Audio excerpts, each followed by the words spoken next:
देखो ये जो है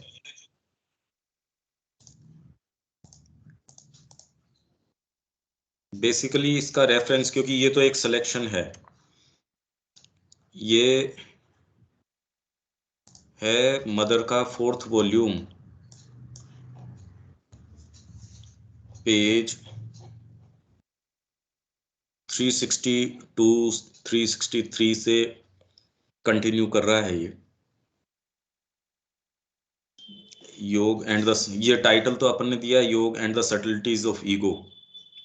योग और जो ईगो की बारीकियां हैं, कैसे छोटे छोटे सूक्ष्म तरीके से हर चीज के अंदर वो घुसी रहती है।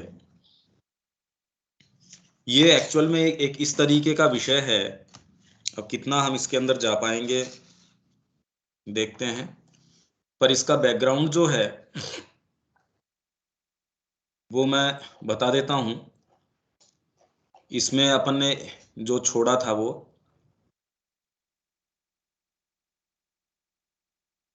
जो इससे पहले का है, माँ कह रही है I give you 50 years not to change by half a step. उसके बाद ही उसके कंटिन्यूएशन के अंदर जो 4th वॉल्यूम के अंदर माँ कह रही है in the last lesson I told you it was not so easy. पहले तो वो कह रही थी एक एक अंग को आपको देखना है कि वो किस तरीके से काम कर रहा है, otherwise it is not worth the trouble, it is useless to do things by halves, one must do them well. फिर ये कह रही of course there are other roads, one may simply not try to perfect oneself. माँ कह रही है इसके अलावा भी एक दूसरी रोड है, उसी के संदर्भ में ये फिर बाद में, ये तो एक सिलेक्शन है, एक एक्सर्प्ट है उसी चीज का।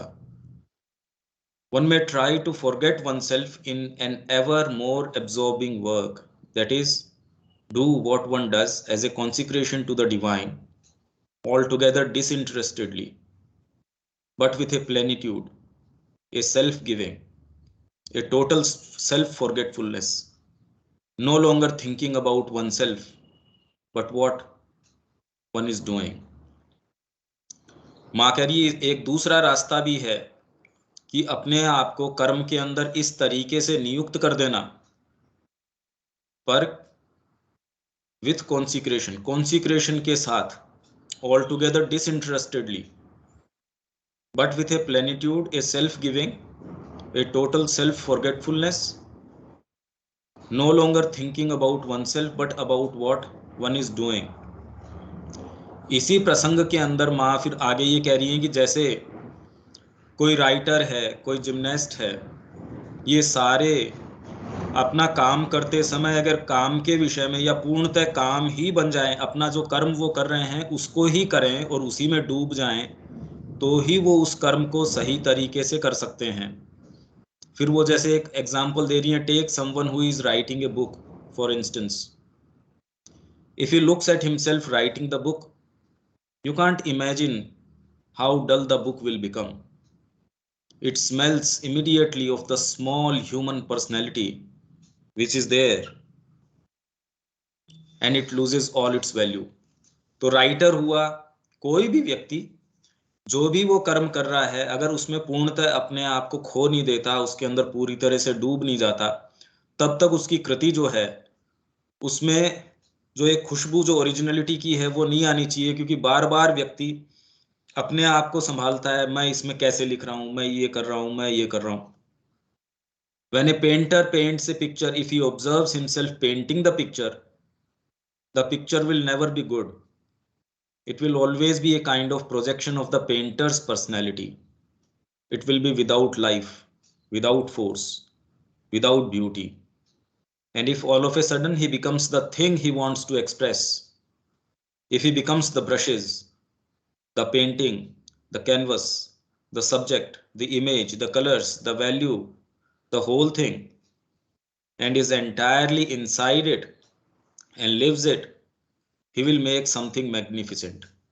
जिन्होंने भी जीवन में कोई चीज अचीव की है, अपने आप को उसके अंदर खोए बिना, डाले बिना, पूरी तरीके से दिए बिना, उस चीज की जो सच्ची वर्थ है या उसकी जो ब्यूटी है वो आ नहीं पाती। इसी क्रम में ये कह रही है for everything, everything it is the same, there is nothing which cannot be a yogic discipline. ये यहाँ से अब अपने इसको कैच कर सकते हैं जो अपने पेज 37 के ऊपर है। ये उस बैकग्राउंड से आ रहा है। बुक में कौन सा पेज बताया था आपने? इसमें जो 37 है वॉल्यूम 4 में 363। ये टॉक है 26 अप्रैल 1951।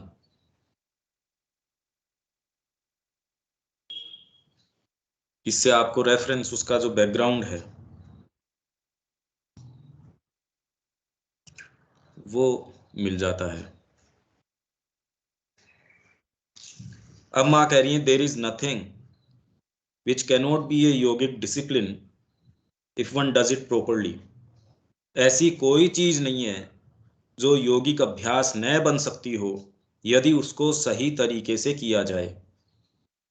And if it is not done properly even tapasya will be of no use and will lead you nowhere, for it is the same thing.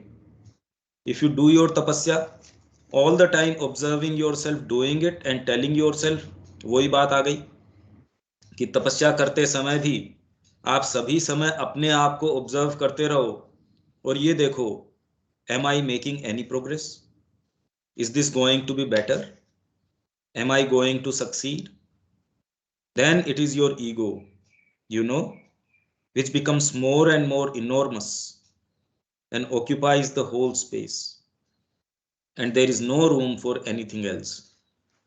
तपस्या करते समय भी अगर आप ये देखो, जो भी योगिक प्रैक्टिसेस आप कर रहे हैं ट्रेडिशनली जो प्रिस्क्राइब्ड हैं कि ये हैं, ये योगिक प्रैक्टिसेस आप कर सकते हैं। ध्यान कर रहे हैं आप, ध्यान में ये चीज दिखी या कोई भी चीज आपको अनुभव हुआ, कुछ भी हुआ, वो एक चीज है, पर आप उसके आधार के ऊपर जो जो चीजें बना लेते हैं या जो जो चीजें करने का प्रयास कर सकते हैं कि अच्छा इसका ये अर्थ है, तो क्या होगा, there is no room for anything else. And we said the other day that the spiritual ego is the worst of all.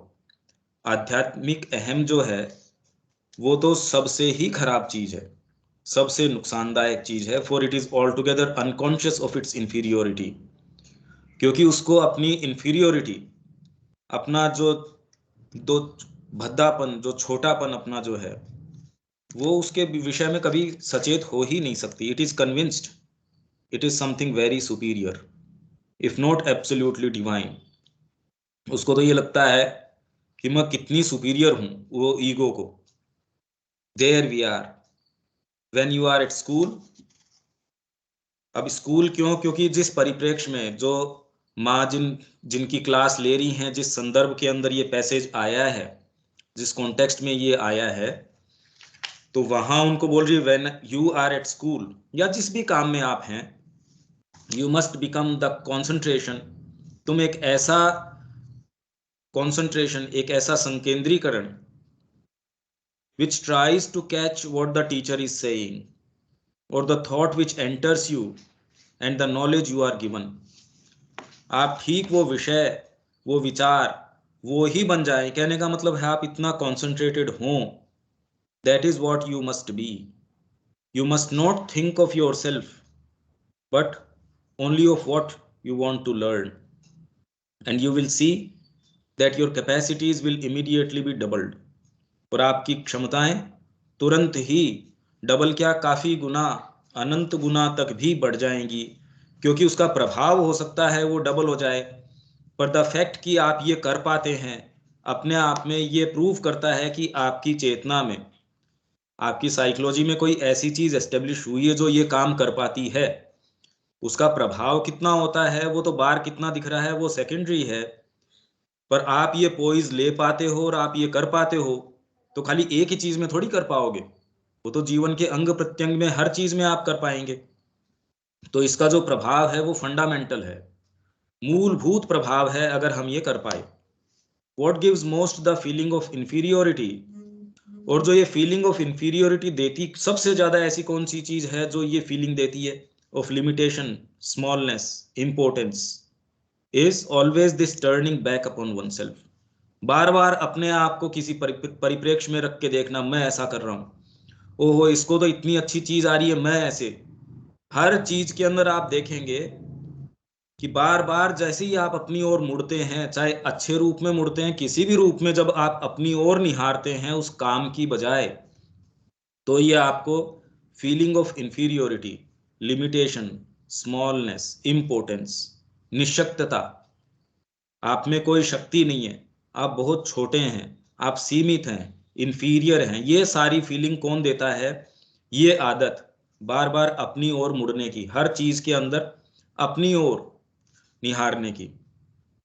This shutting oneself up in the bounds of a microscopic ego, एक छोटा सा microscopic ego है, उसके bounds में अपने आप को कैद कर लेने की आदत जो है, वो हमको इस भाव से, भाव क्या हमको ये बना देती है। One must widen oneself, open the doors, and the best way is to be able to concentrate upon what one is doing instead of concentrating upon oneself. अपने ऊपर केंद्रित रहने की बजाय व्यक्ति जो काम कर रहा है उसके ऊपर अगर केंद्रित हो, तो ये एक सबसे अच्छा तरीका है। सामान्य जीवन के अंदर भी आप ये देखिए, किसी भी तरीके से सारा प्रयास किस चीज का है कि आप अपने ऊपर केंद्रित न रह के धीरे धीरे अपने से लार्जर जो डिविनिटी के सर्कल्स हैं उसके अंदर जाएं। एक घोर तामसिक व्यक्ति है, उसको ये कहते हैं भी परिवार के प्रति तेरी ड्यूटी है, घोर रूप से अपने आप के ऊपर भी आप संलग्न रहें, ये ठीक नहीं है। तो कहते हैं भी ये इसका विकास क्या होगा, इसकी शादी हो जाएगी, बच्चे हो जाएंगे, परिवार हो जाएगा। पर जो आदमी अपना मैं का दायरा थोड़ा सा और विकसित कर लेता है, यहाँ उसको बोलते हैं अरे तू खाली अपने इसके ऊपर ही केंद्रित कैसे है, इसका और विस्तार करो, और जो लार्जर जो आपका खुद का सेल्फ है उसके ऊपर विस्तार करो। धीरे धीरे ये विस्तार, पर फिर भी अब इसके अंदर कुछ फंडामेंटल इश्यूज हैं। इसमें अगर आप इसको साइकोलॉजिकली महसूस करें इस पूरे पैसेज को, कि जिस तरीके से, हालांकि माँ ने शुरू में, क्योंकि ओरिजिनली जहां से आ रहा है अपना ये 4th वॉल्यूम में, अब यहां अगर ये कहें there is nothing which can not be a yogic discipline if one does it properly, कोई भी चीज अगर सही तरीके से की जाए तो वो योगिक डिसिप्लिन है। तो क्या बहुत सुंदर तरीके से जूता गांठने वाला, बहुत अच्छे तरीके से ड्राइविंग करने वाला, या अपने प्रोफेशन के अंदर बहुत अच्छे से काम करने वाला, बहुत अच्छे से झाड़ू निकालने वाला, क्या उसको हम योगी कह देंगे? क्या उसकी क्रिया को योगिक डिसिप्लिन कह सकते हैं? और अगर सही तरीके से न किया जाए तो तपस्या भी है अपने आप के अंदर, आपको किसी परिणाम तक नहीं लेके जाएगी। वास्तव में हम इसको किस परिप्रेक्ष्य में लें, क्योंकि ये तो एक इस चीज का जस्टिफिकेशन हो गया जो आम व्यक्ति कहते हैं कि हम कर्मयोग ही कर रहे हैं। कोई भी कर्म कर रहे हैं उसको आप कर्मयोग से इक्वेट कर सकते हैं क्या इस तरीके से? जैसे गीता खुद कह रही है योग है कर्मसु कौशलम,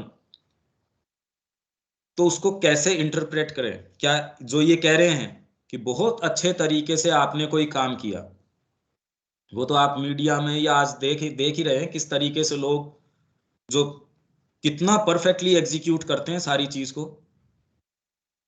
कोई कंपनी है वो बहुत सुचारू तरीके से, जो अच्छी कंपनी है कितना सुचारू तरीके से मैनेजमेंट रखती है अपना, तो क्या हम उसको योगिक डिसिप्लिन कहेंगे अगर प्रॉपरली कर लिया जाए? अगर आप प्रॉपरली नहीं करते तो आप बहुत अच्छा एस्टेब्लिशमेंट नहीं चला सकते। तो प्रॉपरली कर रहे हैं तो क्या वो योगिक डिसिप्लिन हो गया? और प्रॉपरली नहीं किया तो वो योगिक डिसिप्लिन नहीं हुआ। ये पहले तो हमको फंडामेंटली ये समझने की जरूरत है। हाँ जी, इसमें अपने अपने कोई विचार की ये क्या बात है? हम कोई भी चीज अच्छे से कर रहे हैं वो योगिक हो गई, फिर तो हर व्यक्ति जो अच्छे से कर रहा है वो योगिक ही हो गया, योगिक अभ्यास हो गया उसका जो भी है वो। इसमें स्नेहा, कीर्ति दीदी, आप में से कोई कोई कुछ कहना चाहे?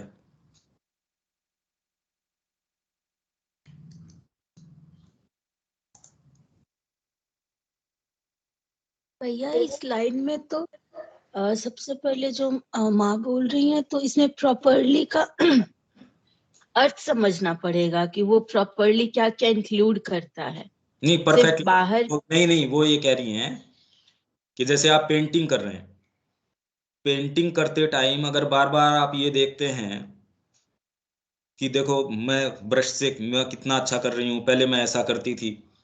आप लिख रहे हैं, आप कोई काम कर रहे हैं, जब तक कि आप उसमें पूरी तरीके से डूब नहीं जाते तब तक आपकी कृति, आप गा भी रहे हैं, अगर आप इस बारे में सचेतन हैं कि मैं गा रहा हूं, मैं हारमोनियम बजा रहा हूं, मेरे ये भाव आ रहा है, तो आपका गाना भी अच्छा नहीं हो सकता।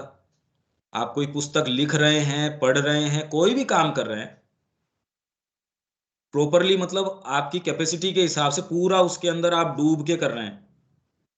आप झाड़ू लगा रहे हैं, आप बार बार अगर ये देखें, हाँ, और जैसे सपोज नारद जी को वो दिया, कह लो ये पूरा भरा हुआ पात्र है, आप पूरा घूम के आइए, इसमें से एक बूंद भी गिरनी नहीं चाहिए। तो वही इसके अंदर की आप इतने तन्मय हो गए उसके अंदर का, अब कितनी बार नाम लिया आपने मेरा, कह रहे जी आपने तो एक तरफ मेरे को ये पात्र दे दिया, इतना घूमने के लिए कहा, इसमें से एक बूंद गिरनी नहीं चाहिए, जो कंडीशंस आपने लगाई थी उसके अंदर आपका नाम कहाँ याद रहता। तो प्रॉपरली ये माँ यहाँ, इसीलिए मैंने कॉन्टेक्स्ट पहले आपको बताया, माँ ने कहाँ से शुरू किया। वो कह रही है एक तरीका तो है जो हमने इससे पहले 37 नंबर पेज पे जो खत्म हो रहा है, if you are like that passive indolent fatalistic and tell yourself. कुछ लोगों के अंदर क्या वृत्ति है, वो ये कहते हैं मैंने तो सब कुछ भगवान को दे दिया, मैंने सरेंडर कर दिया। पर वो लोग क्या कह रहे हैं, now I have surrendered myself, what will happen, जो होगा होता रहेगा, we shall see what is going to happen, that is all. And then you understand, I give you 50 years not to change by half a step. और आप ये भाव लेके 50 साल भी आपके बीत जाएं, हाफ ए स्टेप से भी आपके अंदर बदलाव, मतलब कुछ भी बदलाव आप में नहीं आएगा। कहने को आपने सरेंडर कर दिया होता है कि आई हैव सरेंडर्ड माई सेल्फ, और फिर भी, तो अब बात क्या हुई फिर। दूसरा माँ कह रही है कि एक तो ये भाव है कि आप अपने, भाई ये पूरा तो हम पढ़ के गए ही हैं ये, कि कैसे आप एक एक चीज को अपना जो ट्रिब्यूनल है उसके सामने से गुजारते हैं और सारी चीज की निट पिकिंग करते हैं, एक एक कॉर्नर में देखते हैं कि कौन सी चीज डिसीव कर रही है। नहीं तो ये कहना और तसल्ली से में बैठे रहना कि मैंने तो समर्पण कर दिया, पर वास्तव में वो समर्पण होता ही नहीं है। और जो व्यक्ति सीरियस है इस विषय में, वो जानता है कि कहने में और एक्चुअल करने में तो कोई तुलना ही नहीं है, आपस में कोई उनके अंदर कुछ भी करस्पोंडेंस है ही नहीं। वो तो 99% बेवकूफी बनने के तरीके हैं। इनफैक्ट आप बहुत ज्यादा सचेत भी हो तो भी आप ये देखते हो कि गड़बड़ी तो हो रही है, बस आप सचेत हो जाते हो कि यहां गड़बड़ी हो रही है। पर अगर आप ये कन्विंस्ड हो गए कि गड़बड़ी नहीं हो रही, ये तो बहुत खराब काम हो जाए, वो सीरियस स्थिति है। तो इसीलिए वहां जब माँ ने छोड़ा पिछले पैसेज पे, उससे कड़ी वो जोड़ रही हैं, जो कि ओरिजिनल आप उसमें देख सकते हैं 4th वॉल्यूम में। वो कह रही है एक तो ये भाव है, दूसरा एक भाव, कोई जरूरी नहीं है कि कुछ व्यक्ति ये वाला भाव लें, वो दूसरा भाव ये ले सकते हैं कि जो कर्म वो कर रहे हैं उसके अंदर अपने आप को पूर्ण रूप से प्रवृत्त कर दें, बजाय बार बार अपने आप को देखे कि मेरा इसमें क्या, मैं इसमें क्या कर रहा हूं। ये सारी चीजों के बिना वो अपने आप को अपने कर्म के अंदर पूर्ण रूप से डाल दें। और उस क्रम में ये माँ कह रही है कि there is nothing which can not be a yogic discipline, ऐसी कोई चीज नहीं है जो योगिक डिसिप्लिन नहीं हो सकती। आप पौंडीचेरी के अंदर या कहीं भी, माता जी ने आपको काम दिया, बर्तन आप साफ कर रहे हैं, बहुत तरीके से आप बर्तन साफ कर रहे हैं। हमने ऐसे लोगों की भी कहानी सुनी है जिनके इतने इतने शिष्य थे, और वो कह रहे गुरुजी आप यहाँ डाइनिंग हॉल में बर्तन साफ कर रहे हैं, अच्छा थोड़ी लगता है, हम करेंगे आपकी जगह। उन्होंने कहा नहीं नहीं, ये तो मेरे को माँ ने काम दिया है, और मेरे मेरे लिए ये काम है, तो मैं ही करूंगा ये तो। तो इसलिए अगर सही तरीके से किया जाए तो ऐसा कोई कर्म नहीं है जो अपने आप में योगिक अभ्यास न हो। और अगर सही तरीके से न किया जाए तो अपने आप में तपस्या भी, तपस्या के जो जो तरीके ट्रेडिशनली बताए गए हैं, आप इतनी बार संध्या करो, इतनी बार ये करो, इतनी बार हवन करो, जो भी तरीके आपको बताए गए हैं, प्राणायाम है, ये है, वो है, और जो आप मार्ग पर्टिकुलर लेते हैं तपस्या का, इतनी देर मेरे को 2 घंटे बैठ के ध्यान करना है, इतना अध्ययन करना है, इतना मेरे को ये करना है, वो जितने भी अगर आप वो करते हैं, पर अगर वो भी सही तरीके से नहीं करते तो माँ कह रही है विल लीड यू नोवेयर। अपना अब मूलभूत प्रश्न ये है, और तो बाद में चलें क्योंकि और तो बाद की बातें हैं, टू स्टार्ट विथ, कि कोई भी चीज हम करते हैं अगर अच्छे से करें, तो क्या अच्छे से कोई ड्राइवर है, बहुत अच्छी ड्राइविंग करता है, तो क्या वो योगिक डिसिप्लिन हो गया? कोई पेंटर है, पूरा अपने आप को खो देता है उसके अंदर, कोई युद्ध के अंदर कोई सैनिक खड़ा है, उस समय तो पूरा नहीं देगा, या ध्यान उसका इधर उधर है, वो ये चांस नहीं ले सकता। सीमा के ऊपर अगर सैनिक खड़ा है, वो कैसे चांस ले सकता है? वो तो ये नहीं कहेगा मेरा आधा मन तो मेरा यहां था, आधा मन यहां था। या कोई ऐसी आप एक्टिविटी कर रहे हैं जो बहुत ज्यादा आपके ध्यान की आवश्यकता है उसके अंदर, आप कोई ब्रॉडकास्ट कर रहे हैं मैसेज किसी के प्रति या पूरे राष्ट्र के लिए, तो उसके अंदर आप प्रॉपरली नहीं करेंगे तो कैसे चलेगा? तो क्या वो योगिक डिसिप्लिन हो गया? इतने कितने सारे ऐसे प्रोफेशंस हैं जहां आपको बेस्ट देने की आवश्यकता है, नहीं तो आप एक आध बार बेस्ट नहीं देंगे, इतने के अंदर आप आउट ऑफ उस फैशन चले जाएंगे, आपको वहां नहीं रखा जाएगा, आपको अपना बेस्ट देना पड़ेगा। पॉलिटिक्स के अंदर अगर वो अपना बेस्ट नहीं देंगे तो वो चले जाएंगे बाहर। आजकल तो इस तरीके से है कि आप नहीं करेंगे, आपको रिप्लेस कर दिया जाएगा। तो आइदर तो आपके कोई एस्पिरेशंस इस तरीके के नहीं है, एक नॉर्मल तरीके के हैं, आप जीवन जी रहे हैं अपने आराम से, तब तो ये बात नहीं है। तो ये मैं कह रहा हूं, ये कैसे लें इसको? फिर गीता भी कह रही है योग है कर्मसु कौशलम, तो वो कि कर्मों में जो कुशलता है वो योग है या क्या है? तो फिर तो कोई भी योगी हो गया। ये पूछ रहा हूं मैं कि हम इसको कैसे लें, क्योंकि सारी चीज इसके ऊपर निर्भर करती है, ये सारा पैसेज इसके भैया ऊपर हैंग करता। हाँ अगर खुद को देखे, मतलब जनरली काम जब हम करते हैं, मैंने तो यही ऑब्जर्व किया है, या तो शुरू में याद रहता है कि हम ये कुछ कर रहे हैं, या फिर एकदम जब काम हो जाता है तो आखिरी में याद आता है, बीच में तो याद ही नहीं रहता है। चाहे वो किसी भी तरीके का काम कर रहे हो, शुरू में बस ये रहता है कि अच्छा ठीक है ये काम कर रहे हैं अपन, ये काम करे, इवन पढ़ने भी बैठते हैं या कोई रसोई का ही काम कर रहे हैं, किसी भी कोई भी तरीके का काम, या स्कूल में पढ़ा भी रहे हैं, तो अभी शुरू में याद होता है या फिर वो लास्ट में याद आता है, अच्छा अपन मतलब कि ये कर रहे हैं। वो जो बीच में कि मैं कर रहा हूँ, ऐसे खुद को अलग कर करके सोचना कि हाँ मैं ये कर रहा हूँ, मैंने ये करा, ये ऐसे करा, वो तो याद ही नहीं रहता है बिल्कुल वो भी। इसलिए नहीं है कि हम उस कर्म में एज सच डूब गए, क्योंकि मैकेनिकली इतने प्रोसेस्ड हैं हम अपने विचारों से, माइंड से, उसकी मैकेनिकल एक्टिविटी से। इसलिए पहले तो ये आवश्यकता है, मनुष्य जाति का जो डेवलपमेंट हुआ है वास्तव में तो रिफ्लेक्ट करने से हुआ है। भाई इससे पहली स्थिति के अंदर माँ ये कह रही है कि हर कॉर्नर के अंदर आप सचेतन हो, तो सचेतन कैसे होगे? आप जिस समय गुस्सा कर रहे हो, तो ये माँ तो ये नहीं कह रही कि गुस्सा इतना प्रॉपरली करो, इतना कंसंट्रेशन बन जाओ कि आप वो गुस्सा स्वयं ही बन जाओ, ये तो नहीं कहना चाह रही। तो उस समय कोई एक आपकी चेतना का अंग है जिसको विटनेस, साक्षी बोलते हैं। गीता शुरू उसी से करती है कि पहले विटनेस आपका धीरे धीरे धीरे विकसित होना चाहिए, जो आपको कर्म कर रहे हैं उससे थोड़ा सा अलग होके आप अपने आप को देख पाए, तो धीरे धीरे आप आगे बढ़ सकते हैं। नहीं तो कोई भी व्यक्ति, अरे भाई परिवार में या कोई भी सामान्य व्यक्ति देखता कौन है अपने आप को? यही तो एक विचित्र बात है। तो वो क्या योगी हो गए? इनफैक्ट ये तो मनुष्यों के अंदर है, ये अपने आप को रिफ्लेक्ट करने की, अपने आप को देखने की मैं ये कर रहा हूं, और फिर उसका आकलन करने की कि मैंने ठीक किया या नहीं किया। पशु में तो ये वृत्ति नहीं होती, तो क्या पशु सारे योगी हो गए जो बार बार अपने आप को नहीं देखते? वो तो भूख लगी खा लिया, जो हुआ सो कर लिया।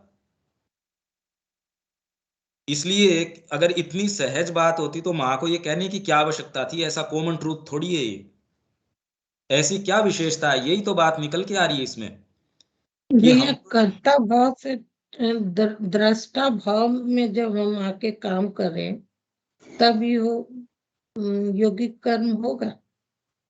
वही तो माँ यहाँ कह रही है, कि वो हम वही कर तो रहे हैं कि भाव आएगा तो नहीं, दृष्टा भाव तो फीलिंग से आ जाता है कि क्रोध आ रहा है, तो क्रोध का स्पंदन जैसे ही आया कि हमारा ये प्राणिक स्पंदन है, दुख आया, तो भाव आ जाता है कि हमारा ईगो हट हुआ, तो ये जो देखने का भाव शुरू हो जाता है, तो ये कर्म क्या योगिक कर्म होगा? नहीं, यही तो बात हम कर रहे हैं, सटलिटीज ऑफ ईगो। इसको कैसे ये एक दूसरे से अलग किया जाए कि वास्तव में क्या ये ईगो ही अपने आप में, क्योंकि धीरे धीरे वो इतना कन्विंस्ड हो जाता है ये ऐसा करके कि वो अपनी सुपीरियोरिटी के भान से, अपनी श्रेष्ठता के भान से इतना ज्यादा भर जाता है, जो इस पैराग्राफ के अंत में माँ कह रही है ना, spiritual ego is the worst of all. जब आप धीरे धीरे अपने आप को ये ऑब्जर्व कर लेते हैं कि अच्छा, मैं तो इस चीज को भी मैंने देख लिया, मैं तो ये भी देख पाया या पाई कि यहाँ मेरी गलती थी और मैंने जाके उससे माफी मांगी, हालांकि कोई आवश्यकता नहीं थी, पर देखो मैंने अपने ईगो को भी नहीं देखा और उससे जाके माफी मांगी, और ये कह के हमारे ईगो को और बढ़ावा मिल जाता है। ये नहीं कि हमारा अब ईगो कुछ बढ़ेगा गया। ये तो यही तो माँ कह रही है कि all together unconscious of its inferiority.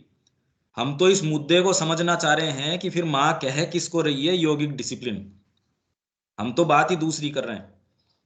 तो जिसमें हमको कर्तापन का भाव नहीं रहे और हम काम परफेक्शन के साथ करते जाएं, और स्मरण करते हुए करें कि ये जो काम हम करने जा रहे हैं वह इस माँ के द्वारा दिया हुआ काम है या ईश्वर का दिया हुआ काम है, जिसमें हम कर नहीं रहे, हम यंत्र मात्र हैं, करने वाला हमसे कराने वाला कोई और है। तो ये भाव भी आता है, तो क्या ये ईगो का भाव है? हम ईगो नहीं, हम मात्र यंत्र है। ये तो हम महसूस करते हैं कि चाहकर भी हम कुछ नहीं कर पाते हैं, कोई शक्ति है जो हमसे कार्य करवाती है, तो हम मात्र यंत्र है। यंत्र का भाव आए, देखिए, ये तो शक्ति दक्षता हमसे कोई भाव आए, तो क्या नहीं इसमें, योगिक कर्म है? नहीं इसमें कोई शक्ति हमसे काम करवा रही है। इसमें तो कई बार क्या है कि ऐसे ग्रोस हमारी चीजें हैं, हमारी कई डिजायर्स हैं, उसकी फोर्स से वशीभूत होके भी कई बार हमको लगता है कि ये तो भगवान के द्वारा दिया हुआ क्रोध है। श्री अरविंद ने अपने पत्रों में लिखा, कोई हमको ऐसा क्रोध आया किसी के ऊपर, अब माइंड उसको तुरंत जस्टिफाई करेगा क्योंकि माइंड का ये काम है। समस्या ये है कि वो जस्टिफिकेशन हो सकता है कि वो यौगिक हो सकता है ज्यादातर तो ये है कि वो यौगिक नहीं होगा। भाई हमारा जिस तरीके का कॉन्स्टिट्यूशन है, अच्छी चीज तो आनी बड़ी मुश्किल है, वो है या जो भी है, पर अपने पास मानदंड क्या है इसका? भैया जो काम हमको माँ के साथ जोड़े, इंटीमेसी बढ़ाए दिनों दिन, जिसके बिना हम नहीं रह पाए, तो क्या वो सब काम यौगिक कर्म होगा? हाँ कह सकते हैं, क्यों नहीं कह सकते, बिल्कुल कह सकते हैं, पर इंटीमेसी आप कौन से स्तर के ऊपर कैसे महसूस करते हैं, अब उसके जैसे ऊपर है। हम भाई आप उदाहरण एक दे अर्जुन के रहे हैं। परिप्रेक्ष्य में लीजिए, अगर हम अर्जुन के परिप्रेक्ष्य के अंदर लें तो वो जिस युद्ध के माहौल के अंदर चला गया, अब वो ये सारे प्रश्न जो उठे उसके क्यों उठे? क्योंकि सारी वैल्यूज ही रिवर्स हो गई। अभी जब तक हम एक सेफ फुटिंग के ऊपर है, सेफ ग्राउंड के ऊपर है, तब तक ये बातें बड़ी अच्छी लगती हैं, यहाँ प्रश्न बड़ा फंडामेंटल है। तब तक अच्छा लगता है कि हम माँ के यंत्र हैं, और इसमें मानने में अच्छी भी बात है, भाई हम न माने उसकी बजाय तो ये मानना बहुत अच्छा है कि हम माँ के यंत्र के रूप में काम कर रहे हैं। भाई नहीं माने उस वो तो क्यों नहीं माने, मानना चाहिए। पर ये तब तक तो अच्छा है जब तक कि हमारा फ्रेमवर्क न डगमगा रहा हो, जब तक कि हमसे कोई ऐसी चीज की मांग न की जा रही हो जिसने हमारे बिल्कुल फ्रेमवर्क को ही हिला दिया हो। यही बात तो आ रही है इसमें, द मोस्ट इंपॉर्टेंट सरेंडर। क्योंकि लेजीनेस एंड तमस तो हमने 38 39 पेज का कर ही लिया था। अब 39 के ऊपर यही तो आ रहा, the most important surrender is the surrender of your character, your way of being, so that it may change. ये इतनी आसान चीज नहीं है। नहीं तो श्री अरविंद क्यों कहते हैं कि पहली बार मेरे को ये महसूस हुआ कि सरेंडर क्या होता है, जब माँ ने मेरे को, माँ आई और अपना सब कुछ जो समर्पण कर दिया। आप ये सोचिए माँ ने वैसे क्या समर्पण किया होगा, क्यों श्री अरविंद को अपनी विल दे दी, मतलब क्या क्या कर दिया कि सब कुछ मेरा आपका है। क्योंकि हम तो ये मानते मेरे ये पोजेशंस हैं, मेरे ये मेरी सारी चीजें हैं, मेरे एंडोवमेंट्स हैं। उन्होंने कहा आपके रेमिनिसेंसेस, आपके जीवन की जो आपकी जो संस्मरण है, वो क्या बड़े सीधे सीधे हैं। मैं यहाँ श्री अरविंद से मिलने के लिए आई उनके, और वो जब नहीं रहे तो उनके काम के लिए मैं यहाँ रही। अब ये कौन कह सकता है, कंसिडरिंग माँ का जो बैकग्राउंड जिस तरीके का रहा। भाई जो कल्टीवेटेड ही नहीं है उसको तो कह दे कि उसका बीइंग जिस तरीके का है, surrender is surrender of your character, your way of being. अभी तो बीइंग हो ही नहीं, आप एक होमोजिनस, आप कोई एक यूनिट नहीं हो। आप सरेंडर करो किसको और किसका, किसका सरेंडर करो आप एक चीज ही नहीं हो। अभी तो ये सारी बातें, थॉट्स का, फीलिंग्स का, वर्क का।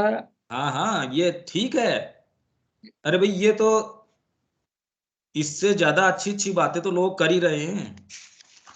तो ये क्या कोई, ये वेरियस इसमें स्टेप्स इन्वॉल्व होंगे? ऐसा नहीं कि जैसे आप बोल रहे हो मैंने विल दे दी, क्या देना है तो पता नहीं है। तो अगर हम जो मदर को पढ़ के आज तक पता चला है, first learning to be silent, with a silent mind get witness self सामने आए, वो कल्टीवेट हो, ऑफर करें।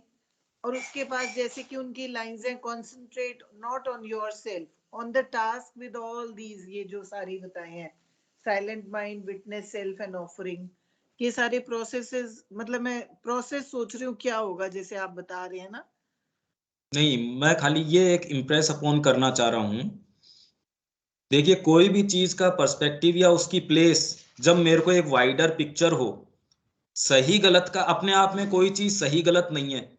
सही गलत तो किसी पर्सपेक्टिव में सही गलत होती है।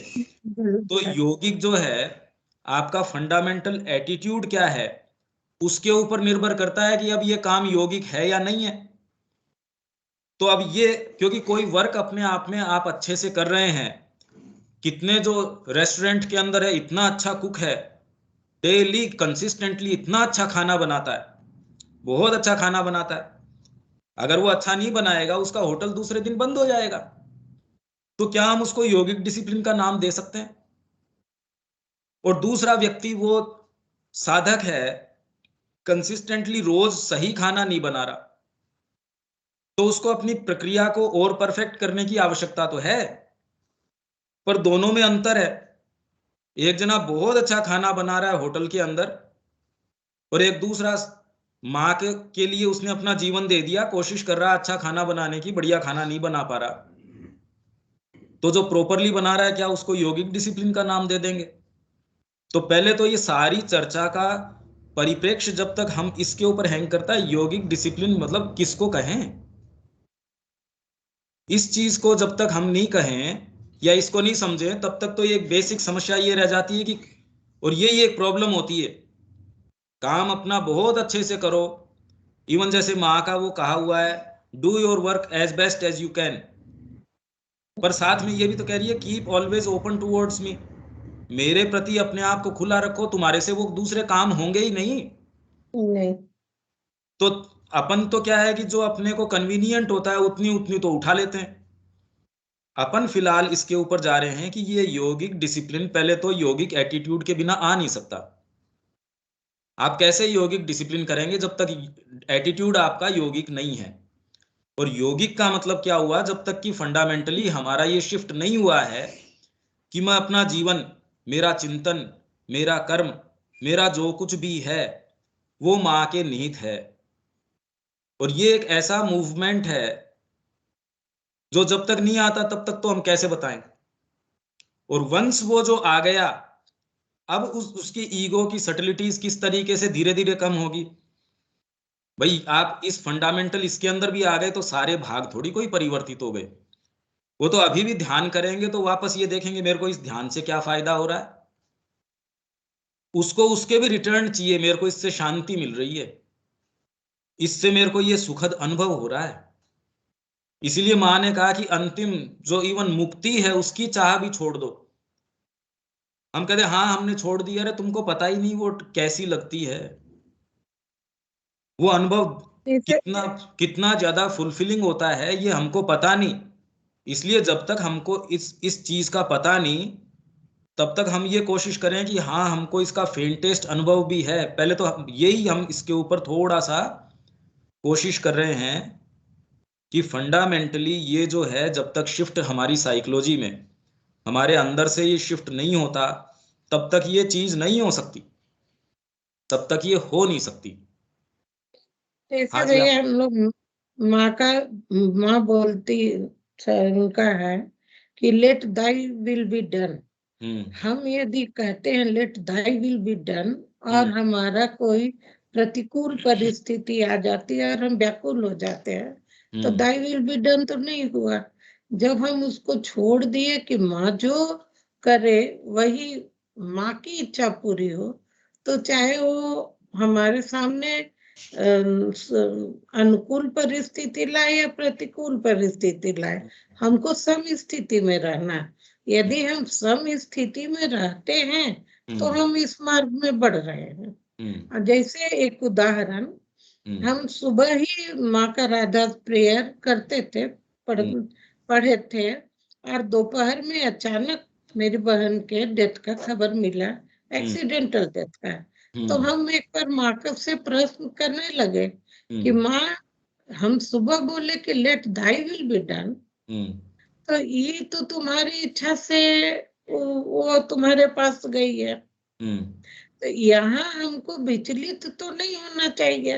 लेकिन हमारा प्राणिक सत्ता और अटैचमेंट तो उससे विचलित हो रहा है, इससे निकलने का हमको तुम मार्ग बताओ।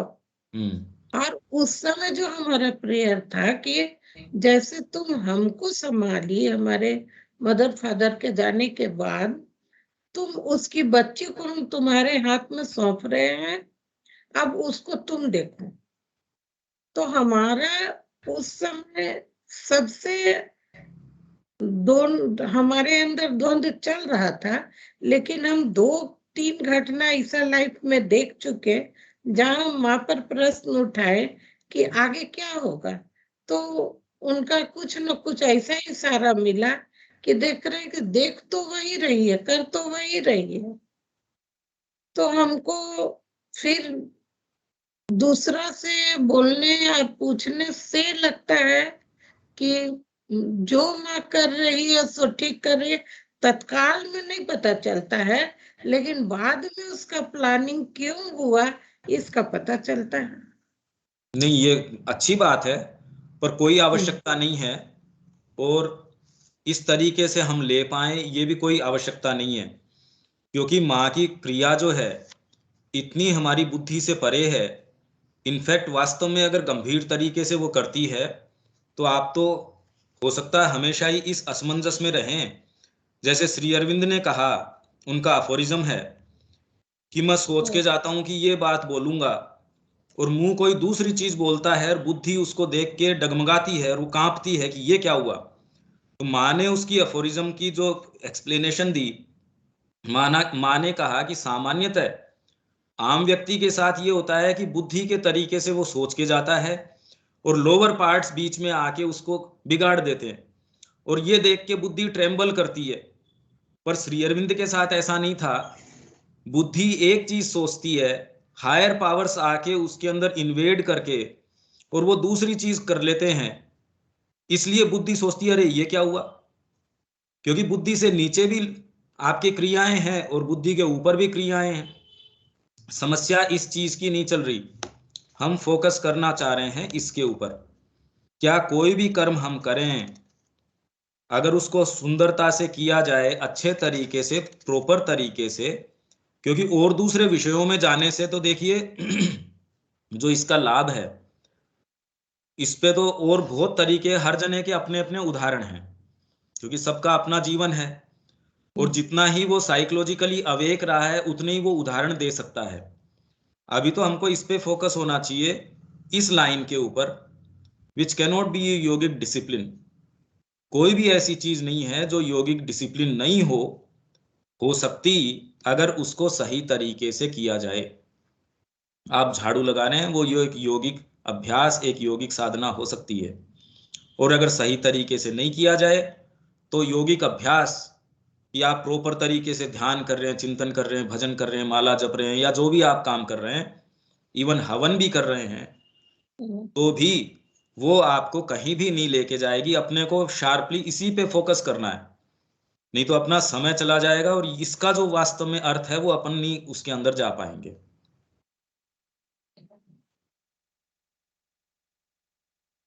तो मैं इसमें ये पूछ रहा हूं कि क्या ये व्यक्ति के नहीं होता, am I making any progress, is this going to be better, am I going to succeed. अगर ये व्यक्ति, क्या तो ये है कि वो अनकॉन्शियस है,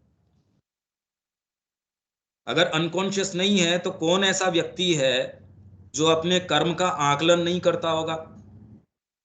नहीं तो आपको कैसे पता कि आपने जैसे अभी कहा कि उस समय हो सकता है बुद्धि को न पता चले, पर बाद के अंदर वो जानती है कि जो हुआ वो अच्छे के लिए हुआ। अच्छा मतलब क्या, कि ऐसा नहीं होता तो हो सकता है ये होता, उसके परिणाम से ही तो अच्छा बुरा आप बता रहे हैं।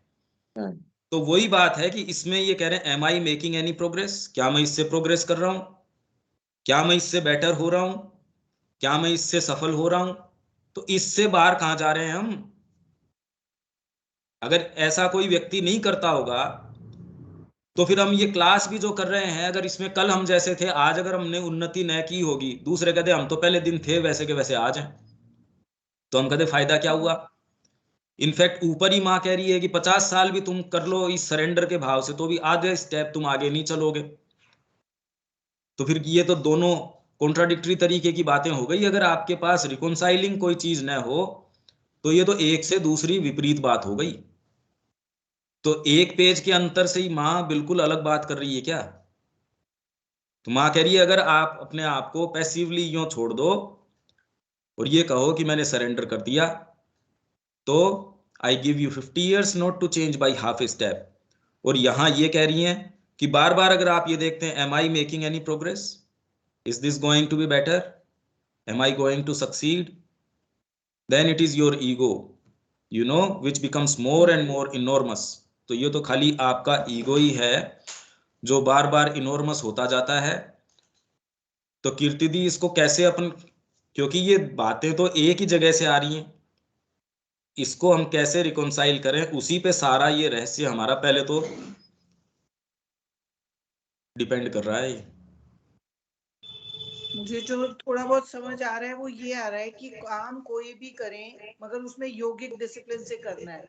तो यौगिक डिसिप्लिन किसको कहेंगे, ये आप कह रहे हैं ना, यौगिक डिसिप्लिन क्या होता है। तो जो आपने बताया और जो पढ़ा उसकी समझ में ये आ रहा है कि जब हम जो भी काम करें परफेक्शन से करें या ना करें वो तो आ जाएगी धीरे धीरे, उसको हमने करना है माँ के लिए, इस चीज से शुरू करें बस हाँ, पर इसमें प्रॉब्लम यही आती है, देखिए कि परफेक्शन कहते किसको हैं, परफेक्शन कहें किसको। ये एक फंडामेंटल प्रॉब्लम है जो कि आपके इसमें जो योगस्थ होके जो कर्म करने वाली बात है, जब तक आप उस चेतना के अंदर नहीं हैं, परफेक्शन का भी मतलब यही है कि जब आप मां से युक्त हैं, उनकी चेतना से युक्त हैं और फ्लॉलेसली वो कर पाते हैं, तो उसको आप परफेक्शन कहते हैं। अदरवाइज परफेक्शन तो फिर एक अच्छा मोची है या अच्छा बिजनेसमैन है, अच्छा कोई पायलट है, या कोई भी प्रोफेशन में जो बहुत अच्छा करता है, जो बेस्ट है, वो योगी हो गया ना। उसका क्या लेन देन है? उसका कोई लेन देन नहीं है उससे। तो ये योगस्थ होकर किया जाने वाला कर्म न केवल उच्चतम अपितु अत्यंत ज्ञानपूर्ण सांसारिक विषयों के लिए भी अत्यंत शक्तिशाली और अत्यंत अमोघ होता है। तो इसकी जो टीका है उसमें जो योग है कर्मसु कौशलम, एक तो कहते हैं कि कर्म अगर बहुत कुशलता से आप करो तो वो योग है, ये इसको लेने का गलत तरीका है। इसका सही बात क्या हुई कि योग ही कर्मों में कुशलता है। आप योग युक्त हैं तो आपके कर्म कुशल हैं, न कि कर्मों में कुशलता योग है। ये फंडामेंटली एक इसमें समझने की बात है कि आप कहें हम परफेक्टली करें। Perfectly in reference to what? अरे परफेक्टली मतलब क्या? आप इस सेना की तरफ से लड़ रहे हैं तो आपका परफेक्शन अलग है, आप दूसरे सामने वाली सेना की तरफ से लड़ रहे हैं तो आपका परफेक्शन अलग तरीके का। तो परफेक्शन इन रेफरेंस किसके रेफरेंस में? Done properly. प्रॉपरली मतलब क्या? आप एक ही चीज को चमकाने के लग गए और ये भूल गए कि मेरे को आधे घंटे में गेस्ट आएंगे। आपने एक गमला बहुत सुंदर से चमका दिया, घर पूरा गंदा पड़ा है, इसको परफेक्शन कहेंगे? आप तो पूरा एक परिप्रेक्ष्य भूल गए। इसलिए वो एक मज गमला ही चमकाने के अंदर लग गया। एक टाइल के ऊपर गंदगी लगी हुई थी, मैं तो उसको इतना चमकाने के अंदर व्यस्त हो गया और सारी चीजें ही भूल गया कि अभी तो खाना भी खिलाना है इनको। तो पहले तो ये हमको समझने की आवश्यकता है, परफेक्शन या ये जितने भी शब्द हैं वो हमेशा ही किसी रेफरेंस में ही होते हैं। अदरवाइज अपने आप में परफेक्ट का क्या मतलब है? यूं तो हम अपने आप में परफेक्ट हैं ही। अगर यूं कहें, कितनी सारी जो ट्रेडिशनली ऐसी धाराएं हैं योग की, वो कह रही है भगवान ही तो स्वयं अपने आप बना है, किसको परफेक्ट करोगे और कौन परफेक्ट करेगा? क्योंकि जब आप वास्तव में सारी चीज जान जाते हैं तो आप कहते हैं हाँ भाई, परमात्मा जब स्वयं आप में बना है, जो कर रहा है वो परमात्मा ही कर रहा है, तो लेस देन परफेक्ट तो नहीं हो सकता था। पर ये ट्रूथ जो है वो फंडामेंटल है, एक्चुअलिटी का नहीं है। मैनिफेस्टेशन के अंदर ये बात चलती नहीं। आपको कर्म भी करना। उदाहरण के लिए यदि कोई व्यक्ति हो तो बहुत कुशल, परंतु बिना यह प्रश्न पूछे ही चल पड़े कि उसे जाना कहां है, तो उसकी कुशलता का लाभ ही क्या हुआ? बड़ी अच्छी बड़ी फास्ट गाड़ी है, कुशल गाड़ी है, दिशा अगर नहीं हो तो कुशलता से फायदा क्या हुआ? योग ही वह सही दिशा निर्देश दे सकता है। योग ही व्यक्ति को बतलाएगा कि क्या करने योग्य है और क्या करने योग्य नहीं है। इसलिए सच्ची कुशलता तो कर्म में योग युक्त होने में ही है, अन्यथा हमारे कर्म अकुशल हैं। क्योंकि योग युक्त हुए बिना तो कर्मों का केंद्र अहम ही होगा, जिससे कि कोई भी काम पूरी कुशलता के साथ किया ही नहीं जा सकता। इसलिए योग युक्त होना ही सभी चीजों में सच्ची कुशलता लाता है।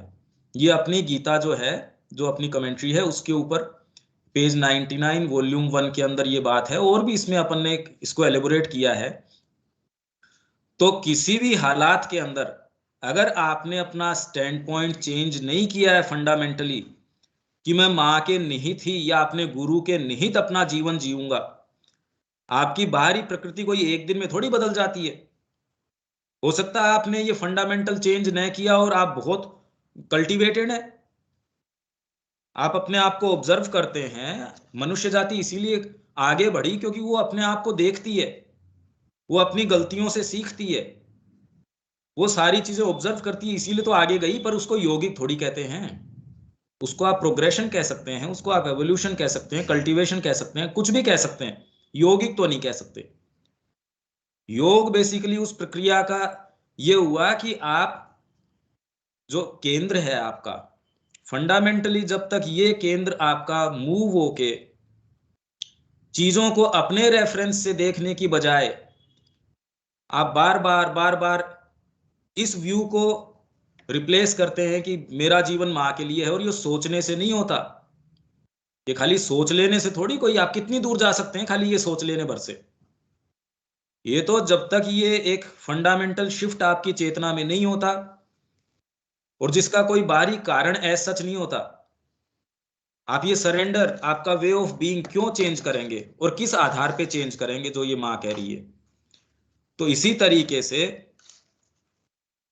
अब फिर बाद में जो ये व्यक्ति, ये जिसमें ये चेंज हो रहा है, वो फिर बाद में हर चीज को उस चेतना के आधार पे, अब आप क्यों करना चाहेंगे भी, मां इससे प्रसन्न होगी, मां ने ये कहा है, या आपको अंदर से प्रेरणा हो रही है इस चीज की, आपको लगता है मां आपसे ये चाह रही है, आप वो काम कर रहे हैं।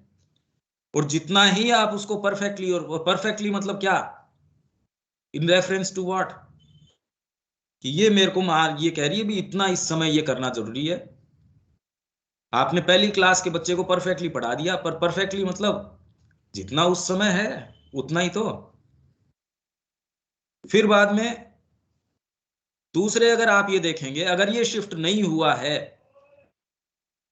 तो आप कितने भी योगिक प्रैक्टिसेस भी, सो कॉल्ड योगिक प्रैक्टिसेस कर रहे हैं, और लोग करते हैं और इतना सीरियसली करते हैं कि उनका सारा बैलेंस गड़बड़ा जाता है। और अगर आप किसी ऐसे व्यक्ति से मिले हैं, बड़ा सिंपल व्यक्ति है पर मां के निहित जीवन जी रहा है, कोई उसमें कोई इस तरीके का आडंबर नहीं, कोई इस तरीके का उसमें कोई दिखावा नहीं, कोई बड़ी बड़ी बातें नहीं, बिल्कुल सिंपल सा है। एक ऐसा व्यक्ति जो तड़क भड़क उसके अंदर ऐसे चमत्कार आगे पीछे का दिखता है, मेटीरियलाइज कर देता है चीजों को, उसमें वो प्योरिटी नहीं है। तो ऐसे के तुरंत आप बैठ के देख सकते हैं कि उनमें कितना बड़ा डिफरेंस है। एक व्यक्ति ने मिले वहां, अपने जो तपोगिरी आश्रम है, योगी कृष्ण प्रेम भी वहां गए, उन्होंने कहा कोई शो ऑफ नहीं, सामान्य व्यक्ति। और एक दूसरे साधु भी आए जो बिल्कुल उनमें ऐसी ओकल्ट पावर्स, और सारे लोग इकट्ठे हो जाए एकदम, क्योंकि उसमें है ऐसी चीज। पर वास्तव में जब आकलन करें, पर करे कौन, पहले तो व्यक्ति भी दूसरा फिर ऐसा हो जो खुद योगस्थ हो, जो ये देख पाए कि सिंसियरिटी की जो पावर है। अब माँ जो काम कर रही थी डेली वही रूटीन, अगर आप देखें माँ श्री अरविंद के पत्रों से और से, कोई इस तरीके के चमत्कार है, कोई डेली इस तरीके की कोई ऐसी बात नहीं, वही रूटीन बिल्कुल, सारी चीजें सुचारू चल रही है, उसमें कोई तड़क भड़क थोड़ी है। माँ जा रही है अपना समय से श्री अरविंद से मिलके कि हाँ इस मिलके, और अब रेगुलर का मेडिटेशन है शाम का, वहां गई है, प्लेग्राउंड के अंदर गई, सारी कितनी तरीके से एक्टिविटी कर रही हैं। तो जब आप प्रैक्टिकली इस चीज को जीते हैं, पहले तो आप में जब तक ये शिफ्ट नहीं होता, अब ये कैसे समझाया जाए, फंडामेंटली ये मूवमेंट आपकी अंदर से, ये और कोई से भाग तो खाली आपके साइकिक के प्रभाव से ही शेयर करते हैं इस चीज को, बाकी न तो शरीर में, न आपके प्राण में, न मन में अपने आप के अंदर ये भाव आता है कि भी मेरे को तो इनके निहित या जिसके भी निहित जीवन को उत्सर्ग करना है। उत्सर्ग करने का भाव तो एकमात्र उसके प्रभाव से आता है जो आपकी इनर मोस्ट जो चीज है उसके प्रभाव से आया। इसके प्रभाव से जब बाहर की चीजों में धीरे धीरे ये आता है, आप कर्मों में धीरे धीरे उस चीज को डालते हैं, वो जब शिफ्ट आ जाता है, आप ये कहते हैं कि नहीं मेरे को जीवन मां के निहित ही जीना है। अभी आप देख सकते हैं कि आपके जीवन का जो भी एक फ्रेमवर्क है, क्या हम उससे बाहर निकलने को तैयार हैं? अगर हम तैयार नहीं है, कर्मों को उसी दायरे में बहुत अच्छा भी करने का प्रयास कर रहे हो, मां आपसे कोई जरूरी थोड़ी है वैसा ही एक्सपेक्ट कर रही है। मेरे मेरे से एक्सपेक्ट किया जा रहा है कि इस समय मैं वहां जाके और मां के लिए ये काम करूं, मेरे से एक्सपेक्ट किया जा रहा है कि मैं डाइनिंग हॉल में जाके बर्तन बड़े सुंदर से साफ करूं, और जरूरी है मां वहां जाके अभी खाना खाएंगी। मैं एक बहुत सुंदर कलाकृति कर रहा हूं जो मेरे से जहां एक्सपेक्ट ही नहीं किया जा रहा, वहां बैठ के इतनी सुंदर मैं पेंटिंग कर रहा हूं, तो वो क्या परफेक्ट हो गई? उसका क्या लेना देना है परफेक्शन से? परफेक्शन तो इस समय ये है कि मेरे को जो मेरे से डिमांड किया जा रहा है, मैं वहां जाऊं और उस काम को करूं, ये है योगिक डिसिप्लिन। और वो करूं किस अंकल एक प्रश्न है, हाँ। आप कह रहे हैं जो माँ मेरे से चाह रही है मैं वो कार्य करूं, तो माँ मेरे से चाह रही है, ये भी तो बहुत इम्पोर्टेंट है ना, इस निष्कर्ष पे कैसे आऊंगी? हाँ, ये आपकी सिंसियरिटी पे निर्भर करता है, ये आप चूक ही नहीं सकते, सिंसियर व्यक्ति को इंडिकेशन मिल जाते हैं। बाकी तो अपने आप में, इसीलिए तो वो कह रहे हैं कि कर्म में अपने आप में इतना इंपॉर्टेंट नहीं है जितना कि उसके पीछे जो चीज है, स्पिरिट है, वो इंपॉर्टेंट है। तो स्पिरिट का आकलन किससे होगा? आपकी सिंसियरिटी से होगा, आपकी सच्चाई से होगा। भाई पेंटिंग अपने आप में बुरी थोड़ी है, पर इस समय बर्तन साफ करने हैं, वो है परफेक्शन। ये थोड़ी किसी ने कह दिया कि पेंटिंग करना है या इस समय और कोई जो दूसरा काम करना। मैं मार्केट में किसी के लिए दवाई लेने गया हूं, मेरे को पैसे दिए गए हैं, मेरा परफेक्शन इस चीज के अंदर है कि मैं बेस्ट दवाई कम से कम समय में, ज्यादा से ज्यादा किफायत में लाके और जो रोगी है उस तक मैं पहुंचा दूं। ये तो मेरा परफेक्शन हो गया। और पहले तो ये भी पता हो कि कौन सी दवाई लानी है, कौन सी नहीं लेके आनी है। अब मेरे को जो भी शक्ति मिली, जो सारी चीजें मिली, 100 रुपए लेके मार्केट के अंदर गया, मैं इधर उधर घूम रहा हूं, वो परफेक्टली कर रहा हूं। अरे भाई, हमारी सोसाइटी में यही तो समस्या चल रही है।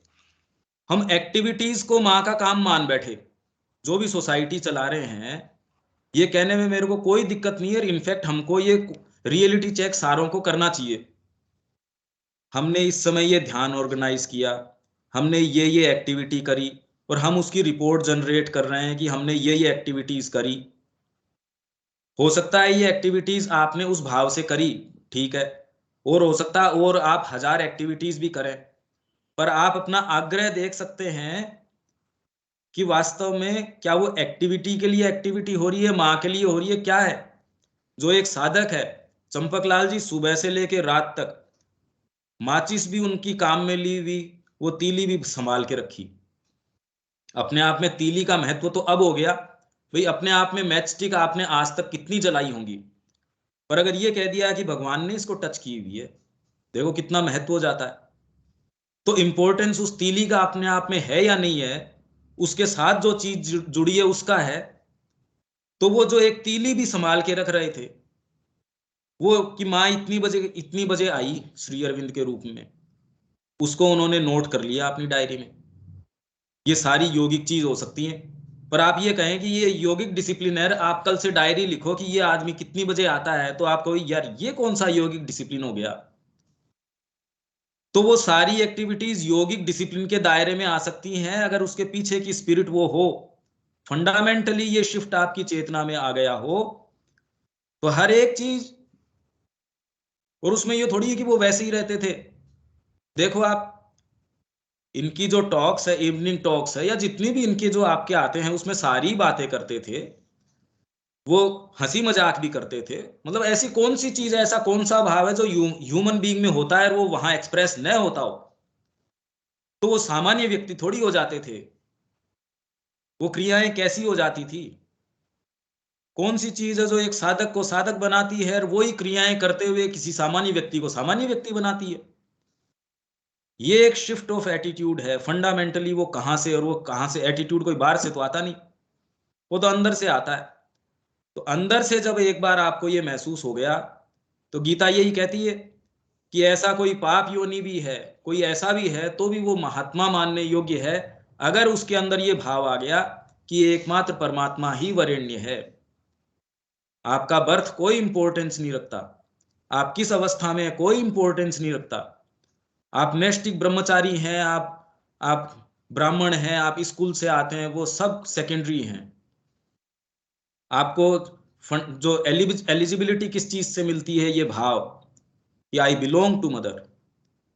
अब जो होगा सो देखा जाएगा, और अगर सिंसियर हैं तो होगा सो देखा जाएगा, एक फंडामेंटल पोइज है, वर्क में नहीं कि मैंने तो कर दिया जो होगा सो देखेंगे। ये नहीं, ये तो व्यापारी नहीं करता, आप कैसे करेंगे? भी प्रॉब्लम तो उसके ट्रांसलेशन में, हम कैसे ट्रांसलेट करते हैं।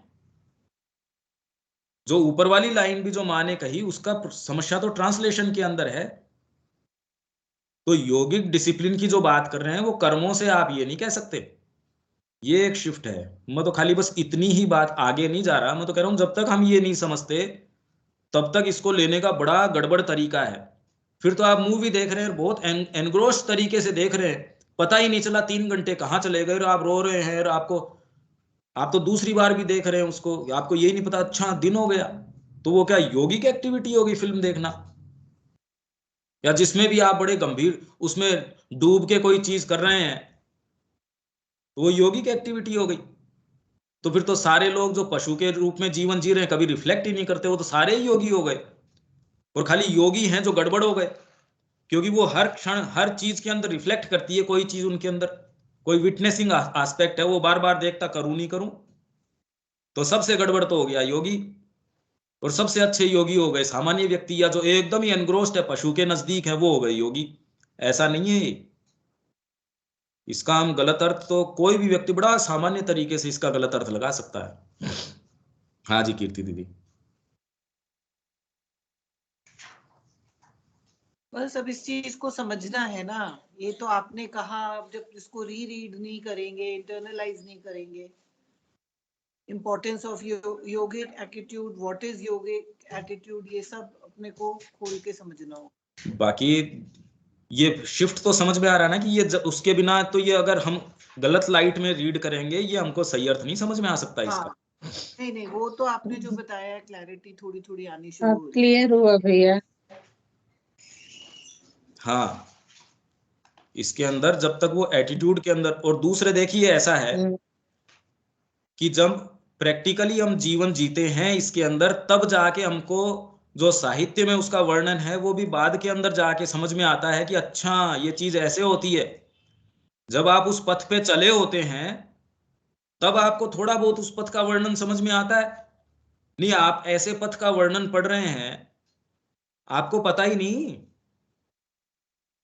आप तो वो वर्णन पढ़ के अगर इतनी सहज चीज हो जाती, कब कह रही है माँ भाई ये अगर उनका हम देखें जो 51 की है, तो कोई ये तो है नहीं कि कोई ऐसे सामान्य चीज माँ कह रही हैं, तो कोई गंभीर बात तो होगी इसके पीछे। दूसरे इसके ऊपर जो पथ पे चला होता है वो इसकी डिटेल्स और वास्तव में जो पथ की समस्याएं हैं और उसकी गंभीरता है। पथ पे हम चले नहीं क्योंकि उसके प्री रेक्विजिट्स हैं। हम योगिक डिसिप्लिन समझने की कोशिश करें पर वो तो तब हो जब हम उस पथ पे हों। उसके लिए अगर हम तैयार नहीं हैं तो जो भी घटनाएं हैं फिर हमको गलत तरीके से उनको कम से कम ट्रांसलेट करने की तो कोशिश नहीं करनी चाहिए। हमको ये पता होना चाहिए कि ये अभी हमारे साथ लागू हो भी रही है या नहीं हो रही है। और अगर इसमें व्यक्ति है और धीरे धीरे जब वो इसके अंदर जाता है, योग के अंदर, ये इतनी सामान्य वस्तु नहीं है ये कह देना। पहले तो ये अपने आप में सामान्य नहीं है, और व्यक्ति जब चला भी गया तो भी ये भाव रहना, और ये कब नहीं होता कि जब वो ये न देख रहा हो कि मैं ये प्रोग्रेस कर रहा हूं क्या, मैं बेटर नहीं हो रहा क्या, am I going to succeed, last तक बनी रहती है।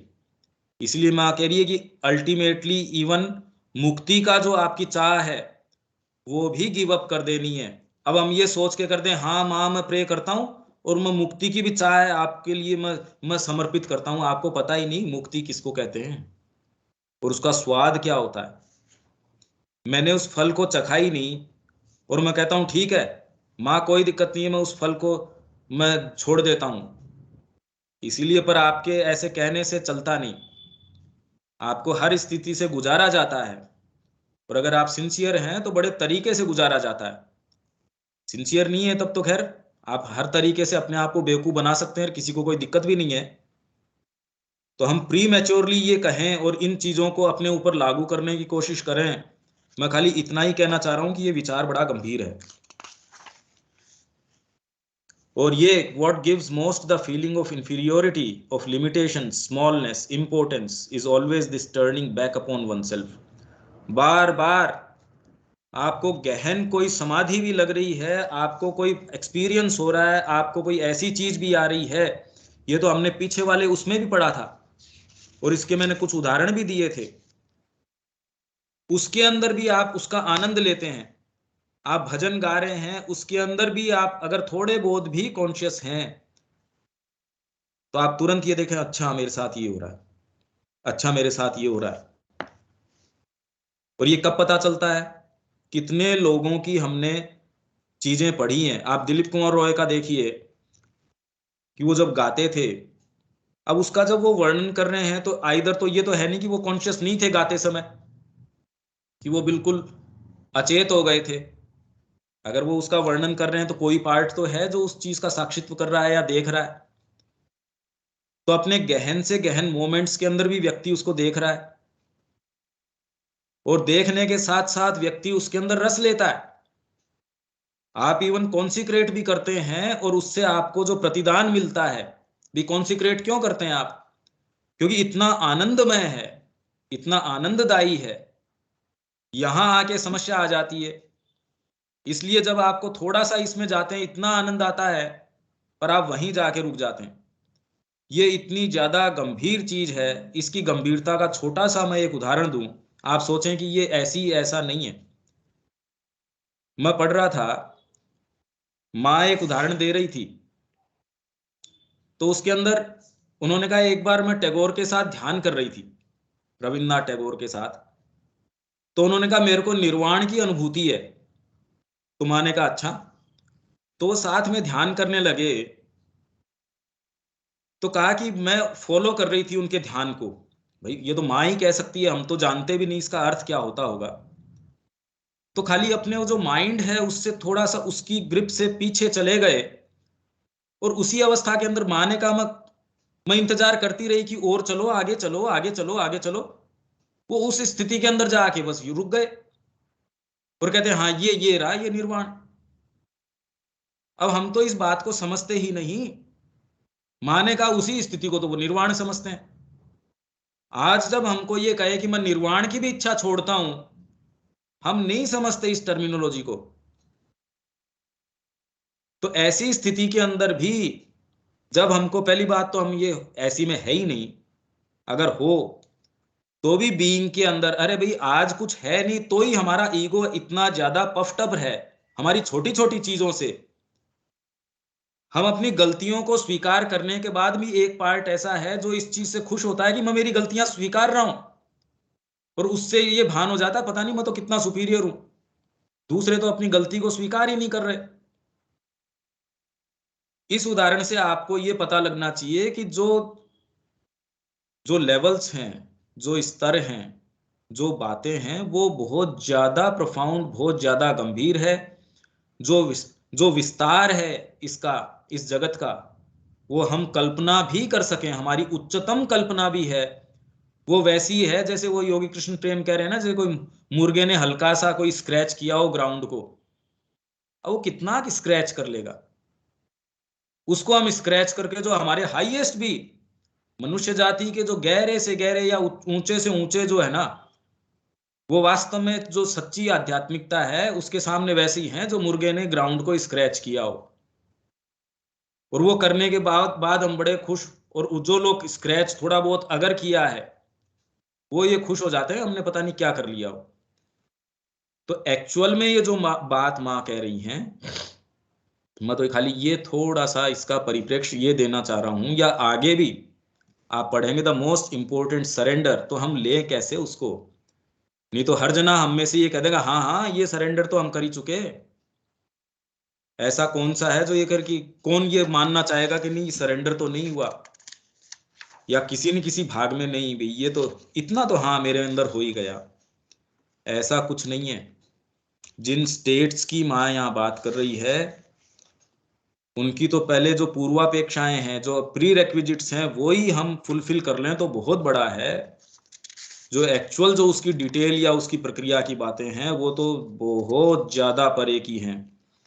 आप में समता आएगी या नहीं आएगी, समय बताएगा समता आएगी या नहीं आएगी। अर्जुन में क्या समत्व नहीं रहा होगा, कितनी उसने युद्ध लड़े होंगे, कितनी सारी लड़ाइयां लड़ी थी। कोई महाभारत में पहली बार थोड़ी लड़ाई लड़ी थी। जब युद्ध का अभ्यास किया था तो क्या अस्त्र वगैरह नहीं चलाए होंगे, उसने सारे ही काम किए थे। ऐसे थोड़ी था कि कोई बच्चे को ले जाके वहां खड़ा कर दिया था। कौन सी चीज थी। इसलिए अच्छा है कि हमारा फ्रेमवर्क अभी तक सेफ महसूस कर रहा है, हम ऐसी स्थितियों में नहीं है। माँ ने नहीं अभी तक कोई ऐसे आवश्यक समझा, नहीं समझा होगा कि हम मैच्योर इनफ है कि ऐसी स्थिति में डाला जाए। इसलिए हमको लगता है कि हाँ हमारे अंदर समत्व भी है, हमारे अंदर ये भी है, अच्छा है भी, क्या दिक्कत है इसके अंदर, इसमें किसी के वैसे दिक्कत नहीं है। पर जो ये अपने आप में बात है और अपने आप में पथ है, वो ऐसा बिल्कुल भी नहीं है। आपका सारा फ्रेमवर्क डगमगा रहा हो और इनफैक्ट वास्तव में आप इस स्थिति में हैं तो आपका डगमगाता ही है। आपका अगर नहीं डगमगा रहा, आप अपने रिसोर्सेज के आधार पे बिल्कुल सेफली ग्राउंड पे खड़े हैं, इसका मतलब तो अभी कुछ हो ही नहीं रहा। किसका ऐसा है, आज तक तो हमने किसी का पढ़ा नहीं जिसका डगमगाया न हो, कम या ज्यादा समय के लिए। और ज्यादा बोले तो आप रामकृष्ण जी का पढ़ो, विवेकानंद जी का पढ़ो। विवेकानंद जी जैसे पवहारी बाबा के पास चले गए, आप पूरा वर्णन पढ़ो कि मेरे को आप दीक्षा दो, और उन्होंने हाँ भी कर दी। बताओ, तो फिर बाद में ये है फंडामेंटल फ्रेमवर्क की बात। हमारे कोई नियर एंड डियर है वो नहीं रहा या रहा, आप उसके प्रति किस तरीके का रिएक्ट करते हैं वो सब अपने अपने तरीके का है, सबका अपने अपने तरीके का रिएक्शन है। और किसी स्तर पे हो सकता है क्योंकि आप माँ से जुड़े हैं तो उसने आपके रिएक्शंस में थोड़ा बहुत प्रभाव डाला हो, निश्चित रूप से। हम ये सारी चीजें पढ़ते हैं तो थोड़ा बहुत तो इसका प्रभाव नहीं आए ऐसा तो कैसे हो सकता है, आया होगा। पर वास्तव में जब आप इस जीवन में होते हैं तो वो ऐसा प्रभाव होता है नहीं होता है, ये बाहरी मानदंड बिल्कुल भी लागू नहीं होते। माँ ने आपको कोई पोएट्री का काम दिया है, माँ ने आपको झाड़ू निकालने का काम दिया है, माँ ने आपको क्या काम दिया है, वो सारा माँ जानती है और आप जानते हैं। ये चीजें जितनी भी हैं ये बड़ी प्रैक्टिकल, अगर आप इसमें फील्ड में जाते हैं, फील्ड मतलब साधना के फील्ड में, और इसको जीवन से जोड़ते हैं और इस आधार पे जब कर्म करते हैं, जो चीजें अराइज होती है, ये सारी चर्चाएं उसका अकाउंट है। तो ये पढ़ने से बस इतना हमको लाभ लेने की है कि भाई ऐसा होता है। हाँ, इसमें हम अपने आप में क्या है कहाँ हैं वो थोड़ा थोड़ा थोड़ा थोड़ा एक परिप्रेक्ष्य में इसलिए क्लियर करता हूं कि हम जो इसकी जो ट्रांसलेशन जिस तरीके से करने की कोशिश करते हैं, हम थोड़ा सा उससे बच पाए, बस इतना ही है कि हम इस पर्सपेक्टिव में कि ये बात यहां फिट होती है या ऐसे ले सकते हैं, नहीं तो गलत न ले लें हम। इसमें कोई बात कीर्ति दीदी? नहीं बनता। इसमें जो 39th पेज नंबर है ये अगली बार हम ले लेंगे, द मोस्ट इंपॉर्टेंट सरेंडर। इसमें खाली ये है, इसमें साइकोलॉजिकली हम वहां डाल के देखें अपने आप को, जो ये जो सरेंडर की बात मां कर रही हैं, मोस्ट इंपॉर्टेंट सरेंडर की एक्चुअल में ऐसी इंपॉर्टेंस क्या है इसकी। तो ये हम चाहेंगे कि इस बारे में हम फंडामेंटली सोचें, खाली ये नहीं कि हाँ माँ ने कह दिया, हाँ हाँ हाँ बिल्कुल बिल्कुल बिल्कुल। पर जैसे ही हम क्रॉस क्वेश्चन करते हैं या हम टू एनी लेंथ उसको ले जाके देखते हैं कि क्या ये प्रैक्टिकल है, भी जैसे हम ये कहें कि भाई कल से हम ऐसा करते हैं, हम ये डिसिप्लिन लागू करते हैं स्कूल में, तो कोई जरूरी नहीं है आपको लागू करके, आप खुद देख भी सकते हैं, विजुअलाइज कर सकते हैं, ये करेंगे तो क्या होगा, उसमें क्या क्या चीजें अराइज होंगी, क्या क्या इश्यूज अराइज होंगे। वैसे ही जब ये कह रही है मोस्ट इंपॉर्टेंट सरेंडर, तो ऐसा इसमें क्या है, पहले तो सरेंडर के मायने क्या हुए,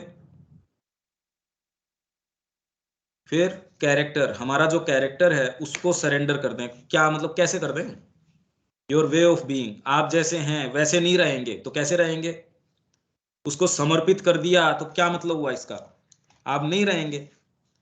आप रहें तो फिर सरेंडर क्या किया, आप जैसे हैं वैसे को सो दैट इट में चेंज। और ये कह रहे if you do not surrender your very own nature, आप अपनी प्रकृति को सरेंडर नहीं करेंगे तो नेचर चेंज नहीं होगी। दूसरे इस चीज के ऊपर थोड़ा सा मेडिटेट करने की कोशिश करें, क्योंकि यह 7 दिन का हमारे पास समय है या जितना भी है, कि कितने महात्मा हैं, कितने साधु हैं, कितने साधक हैं, तपस्वी हैं, अर्नेस्टली सब कुछ उन्होंने, कोई दूसरा विचार नहीं, अनन्य रूप से ये सहज नहीं है। वो बैठ गया तपस्या करने के लिए कि मैं तो जब तक भगवान नहीं मिलेंगे उठूंगा नहीं। सारी चीजें उसने दे दी हों, हम क्या कह सकते हैं, क्या विवेकानंद जी ने सरेंडर नहीं किया होगा? तो श्री अरविंद का ये कथन कि मां को देख के पहली बार मेरे को ये लगा कि सरेंडर तो ये होता है। पहले मेरे को ये लगा था, श्री अरविंद ने कहा कि मैं सरेंडर्ड हूं। जब श्री अरविंद ने भास्कर लेले को गुरु रूप में स्वीकार किया था और बिल्कुल जैसा वो कहते थे अक्षर से वैसा ही पालन करते थे। हालांकि उन्होंने लिखा कि मैं ये जानता था कि कैपेसिटी के अंदर, कैपेबिलिटीज के अंदर मच इंफीरियर थे मेरे से, पर कोई चीज मेरे को अंदर से महसूस हुई कि इनको फॉलो करो, मैंने फॉलो किया। और ये खुद भास्कर लेले को महसूस हो गई ये बात कि भाई ये तो विशेष है। तो उन्होंने कहा अब तेरे अंदर की वाणी को फॉलो कर। तो श्री अरविंद ने कहा उसके बाद जीवन भर मैंने उसी चीज को फॉलो किया अर्नेस्टली। और श्री अरविंद के विषय में उनके साथ जो लोग थे उनका ये ऑब्जर्वेशन था, जिस भी चीज में उन्होंने अपने आप को दिया पूर्ण तरीके से, इतना अपने आप को डाल दिया, जिस तरीके से हम ये पढ़ रहे थे कि अपने आप को भूल जाते थे, जिस भी एक्टिविटी में डाल दिया उसके अंदर कोई अपने ऊपर मेरे लिए मैं इसमें क्या। वो तो इनफैक्ट फ्रीडम मूवमेंट से जो योगिक इसके अंदर भी आए, तो कितने लंबे समय तक उनके पत्र अगर आप उनके देखें तो वो बार बार ये अपने भाई को यही पत्र लिख रहे थे कि मेरे को ये, मैं इंतजार कर रहा हूं, अगर मेरे को ये सिद्धि मिल जाए तो मैं देश की इस चीज के लिए, फ्रीडम के लिए, देश के उत्थान के लिए मैं इसके अंदर काम में लेऊंगा। वो लास्ट तक भी, कितने लंबे समय तक भी उनके ये थी एकमात्र तन्मयता। तो जिन्होंने भी नजदीक से श्री अरविंद के देखा है वो ये जानते थे कि एकदम तन्मय हो जाते थे। वो श्री अरविंद ये कह रहे हैं कि मैंने पहली बार ये जाना सरेंडर क्या होता है, समर्पण क्या होता है। जब मैं, मां आई यहां, बिल्कुल कोरे कागज के रूप में मेरे सामने रख दिया उन्होंने कि let thy will be done वाली जो बात है कि हाँ आप इस पे लिखो, इस कागज के ऊपर आपको जो लिखना है, जो मर्जी है सो इसके ऊपर आप लिख सकते हैं। अब कैसे समझें, ये हमारी कल्पना शक्ति से भी परे है, हम नहीं समझ सकते ये बात। पर हाँ इसमें ये लाभ है कि अगर हम इस पे मेडिटेट करें, इस चीज के ऊपर बात करें, तो कोई भाग है जो धीरे धीरे ऐसी अवस्थाओं, ऐसी चीजों, ऐसे भावों के संपर्क में आना शुरू होता है जो हमारी जो सरफेस, जो हमारी नेचर है, सरफेस वर्किंग है, उसके पीछे देखने की उसकी धीरे धीरे आदत होती है। नहीं तो सामान्य प्रक्रिया है, टेक्स्ट को पढ़ा, उसका अर्थ अगर हमारे लिए क्लियर हो गया और हमने थोड़ी बहुत, कोई हमारा बैकग्राउंड रीडिंग का या कोई रहा है साहित्य का, थोड़े बहुत एक्वेंटेड हैं, हम फेमिलियर हैं मां श्री अरविंद की राइटिंग से, तो माइंड तुरंत में गैप्स फिल करता है, उसको जो समझना होता है फिर कहता है हाँ हाँ हाँ हाँ बिल्कुल बिल्कुल, इसमें ऐसी क्या बात है, अरे ऐसी बात नहीं है तो फिर हमारा जीवन आज ऐसा क्यों, क्या आप सेटिस्फाइड हैं उससे, कितना रिफ्लेक्ट करता है डिविनिटी को वो, तो नहीं कर रहा तो फिर बाद में कोई ना कोई तो ब्लॉकेज है, कोई ना कोई चीज तो रोके है। कौन सी चीज है जो इस फंडामेंटल शिफ्ट ऑफ कॉन्शियसनेस, जो चेंज है वो, उसको रोके हुए। और अगर वो नहीं हो रहा तो इसका मतलब तो मूलभूत अभी काम ही नहीं हुआ, और काम नहीं हुआ तो ये कोई भी डिस्क्रिप्शन हमारे लिए तो फिर बहुत ज्यादा कितने उपयोगी रह जाते हैं। प्रिपरेटरी ग्राउंड के लिए इंपॉर्टेंट है, एक्चुअल वर्किंग आउट के अंदर नहीं है। एक्चुअल डिटेल के अंदर कुछ हमको इंडिकेशंस मिल सकते हैं, पर जब तक हम इसमें नहीं है, अरे भाई कोई आपको चढ़ना बता रहा हो कि किस तरीके से हम माउंट एवरेस्ट के ऊपर चढ़ें, हाँ for the sake of reading या साहित्य के आनंद के लिए तो आपके लिए ठीक है, पर उसके मैनुअल्स हैं कि ऐसे टेंट बांधो, ऐसे ये करो, आपको ठीक है भैया, आपका मेरे को इंटरेस्ट नहीं है। तो वैसे यहाँ तो डिटेल की बात दे रही है माँ, ये कोई साहित्यिक बात नहीं दे रही है, या ऐसा करना चाहिए वाली भी बात नहीं दे रही है। ये तो मोस्ट प्रोफाउंड चीजें हैं, हमारे जीवन के अल्टीमेट जो चीजें हैं, सत्य हैं, ये इसमें माँ दे रही हैं। इसके ऊपर हम मेडिटेट कर सकते हैं और निश्चित रूप से हमको करना चाहिए। और सामान्य स्तर के ऊपर रुके बिना हमारी चर्चा इस स्तर के ऊपर जानी चाहिए। ये जो सामान्य जो रेटरिक है, जो सब जगह देखने को मिलती है, हम उसके लिए नहीं है। हम वही रटन को चालू रखें। हमारा वो काम नहीं है कि अर्थ समझा दिया, हाँ जी हाँ बहुत सुंदर, माँ ने अच्छी बात कही। क्यों कही? आप अगर माँ की बात को क्वेश्चन करते हैं, उससे माँ की बात में कोई फर्क नहीं पड़ता, आपकी चेतना में वो रजिस्टर होनी शुरू हो जाएगी। हाँ माँ ने कहा है तो सही है, अरे मेरे को अनुभव नहीं हुआ ऐसा। क्यों नहीं हुआ? तो अब देखिए कौन सी लाइट में वो कहना क्या चाह रही हैं। इस शब्द से तो आपने एक अर्थ बना रखा है, क्या वो अर्थ आप जिस तरीके से बना रहे हैं उसको क्वेश्चन करो। इससे कोई माँ की वाणी थोड़ी क्वेश्चन हो जाती है। आप अगर ये कहते नहीं मैं तो स्वीकार नहीं करता इस बात को, और मैं इसको बारीकी से देखता हूं कि मेरा अनुभव इस चीज को वैलिडेट करता है या नहीं करता, तब आप धीरे धीरे देखेंगे कि इससे और क्लियर होता जाएगा। इससे उसके ऊपर कोई आप कोई आक्षेप थोड़ी लगा रहे हैं, उसके ऊपर कोई प्रश्न चिन्ह लगा के कोई आप उसको कोई निरादर नहीं कर रहे, आप उसको कोई कोई इंसल्ट नहीं कर रहे हैं, उसको कोई नीचा नहीं दिखा रहे। ये हमको इसके अंदर ये कोई बहुत ज्यादा इंपॉर्टेंट है, और ये हम इसके अंदर जाना चाहते हैं कि वास्तव में इसके मायने क्या हैं। इसको हम यहीं छोड़ सकते हैं। अगर इसमें कोई बात है तो कोई आप बोलिए, नहीं तो अगली बार इस चीज को हम लेना चाहेंगे।